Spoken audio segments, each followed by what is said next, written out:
여러분, SK하이닉스 ADR 상장 소식이 나왔습니다. 겉으로 보면 아주 단순합니다. 하이닉스가 미국 나스닥에 상장한다. 그런데 이 문장을 조금만 더 깊게 보면 이건 단순한 상장이 아닙니다. 미국 투자자들이 하이닉스를 더 쉽게 살 수 있게 되는 사건이면서 동시에 기존 주주 입장에서는 신주 발행, 즉 유상증자 성격도 가지고 있습니다. 그래서 시장에서는 말이 갈립니다. 누군가는 말합니다. 이건 대형 호재다. 이제 하이닉스도 미국 반도체 기업처럼 글로벌 프리미엄을 받을 수 있다. 반대로 누군가는 말합니다. 아니다. 신주 발행이면 기존 주주 지분이 희석되는 거 아니냐. 단기적으로는 악재다. 오늘은 이 둘을 싸움 붙이자는 게 아닙니다. 왜 이렇게 말하는지, 그 안에 숨은 이유가 뭔지, 그리고 우리는 어떤 관점으로 봐야 하는지 정리해 보겠습니다. 먼저 이걸 호재라고 보는 쪽의 사정부터 보겠습니다. 하이닉스가 지금 돈을 왜 필요로 하느냐? 핵심은 하나입니다. AI 메모리 전쟁입니다. 지금 시장은 단순히 D램을 많이 파는 싸움이 아닙니다.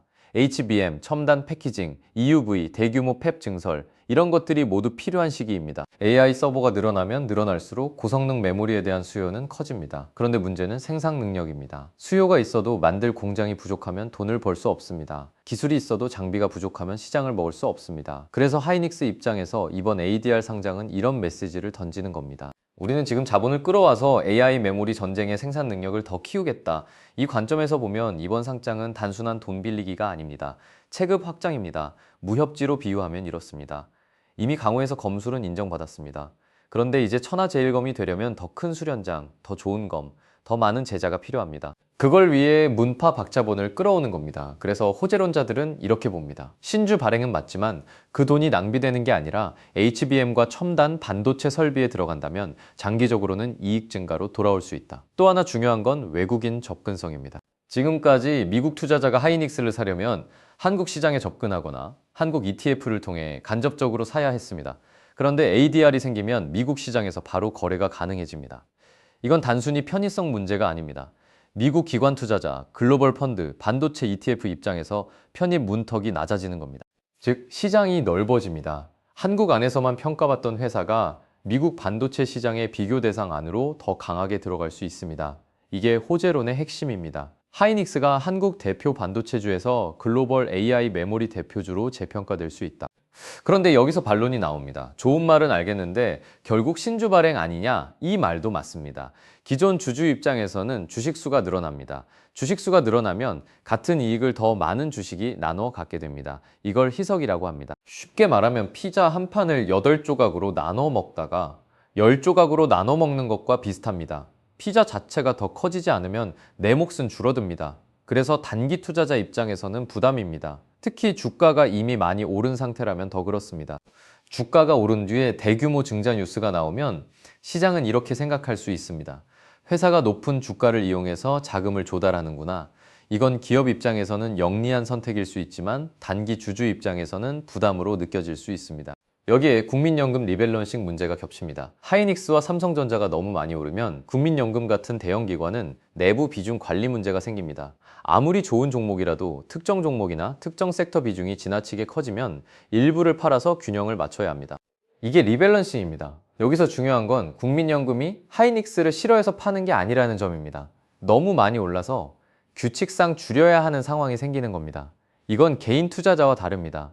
개인은 더 오를 것 같으니 계속 들고 가자가 가능합니다. 하지만 국민연금은 국가연금 자산을 운용하기 때문에 위험관리 규칙을 따라야 합니다. 그래서 반론자들은 이렇게 말합니다. ADR로 외국인 수요가 들어온다고 해도 국민연금이나 국내 기관에 리밸런싱 매도가 나오면 단기 수급은 흔들릴 수 있다. 그리고 외국인 비율 조정도 단순하지 않습니다. ADR 상장이 되면 외국인 접근성은 좋아집니다. 하지만 그게 무조건 외국인 순매수로 이어진다는 보장은 없습니다.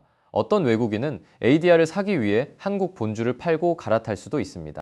어떤 글로벌 펀드는 이미 한국 시장에서 하이닉스를 충분히 들고 있어서 ADR 상장 후에도 추가 매수보다 비중 조정을 할 수 있습니다. 즉 ADR 상장 자체가 외국인 비율을 무조건 폭발적으로 올린다고 보면 위험합니다. 시장은 항상 한 방향으로만 움직이지 않습니다. 호재가 있어도 그 호재를 미리 반영했다면 주가는 쉬어갈 수 있습니다. 좋은 기업이어도 좋은 가격이 아닐 수 있습니다. 강한 종목이어도 단기 수급은 흔들릴 수 있습니다. 그럼 우리는 중론을 어떻게 잡아야 할까요? 저는 이렇게 봅니다. 이번 하이닉스 ADR 상장은 단기적으로는 희석 부담이 있습니다. 이건 부정하면 안 됩니다. 신주 발행은 신주 발행입니다. 기존 주주 입장에서 단기 EPS 희석 가능성은 분명히 있습니다. 하지만 중장기적으로는 악성 증자와는 성격이 다릅니다. 돈이 어디로 가느냐가 중요합니다. 운영자금이 부족해서 버티기 위해 하는 증자라면 나쁜 신호입니다. 빚을 막기 위한 증자라면 조심해야 합니다. 그런데 이번 자금의 목적이 HBM, 첨단 패키징, EUV, 대규모 생산 능력 확장이라면 이야기가 달라집니다. 이건 미래 이익을 만들기 위한 투자입니다. 그래서 핵심 질문은 이것입니다. 증자를 했느냐 안 했느냐가 아닙니다. 증자로 조달한 돈이 앞으로 더 큰 이익을 만들 수 있느냐입니다. 결국 하이닉스의 주가는 ADR 상장 뉴스 하나로 결정되지 않습니다. 앞으로 봐야 할 것은 몇 가지입니다. 첫째, 최종 공모가입니다. 공모가가 시장 기대보다 높게 형성되면 미국 투자자 수요가 강하다는 뜻입니다. 반대로 할인폭이 크면 단기 부담이 될 수 있습니다. 둘째, ADR 상장 후 본주와의 가격 차이입니다. ADR에 프리미엄이 붙는지 아니면 본주와 비슷하게 움직이는지 봐야 합니다. 셋째, 외국인 순매수 흐름입니다. 뉴스가 아니라 실제 돈이 들어오는지를 봐야 합니다. 넷째, 국민연금과 연기금의 매도 강도입니다. 리밸런싱은 완전히 사라진 게 아니라 완화된 것입니다. 다섯째, 가장 중요한 건 실적입니다. HBM이 실제로 얼마나 팔리는지, 마진이 유지되는지, AI 메모리 수요가 계속 강한지, 결국 주가는 실적으로 돌아갑니다. 정리해 보겠습니다. 하이닉스 ADR 상장은 단기적으로는 희석 부담이 있는 이벤트입니다. 그래서 무조건 호재라고만 보면 안 됩니다.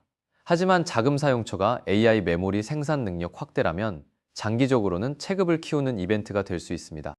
국민연금 리밸런싱은 단기 수급 부담입니다. 하지만 국내 주식 목표 비중 상향으로 강제 매도 충격은 어느 정도 완화됐습니다. 외국인 비율은 ADR 상장으로 높아질 가능성이 있지만 실제로는 본주와 ADR 사이에 갈아타기, ETF 편입, 기관 수급을 같이 봐야 합니다. 오늘의 결론은 이겁니다. 하이닉스 ADR 상장은 단기 악재와 장기 호재가 섞인 사건이다. 단기 투자자는 공모가, 수급, 국민연금 매도를 봐야 합니다. 장기 투자자는 HBM 실적, 설비 투자 효과, 글로벌 반도체 프리미엄을 봐야 합니다. 진짜 투자 통찰은 여기 있습니다. 좋은 뉴스도 가격이 너무 앞서가면 조정의 이유가 됩니다. 나쁜 뉴스처럼 보여도 그 돈이 미래 이익을 만든다면 성장의 발판이 됩니다. 그래서 우리는 뉴스 제목만 보면 안 됩니다. 상장의 이름만 보면 안 됩니다.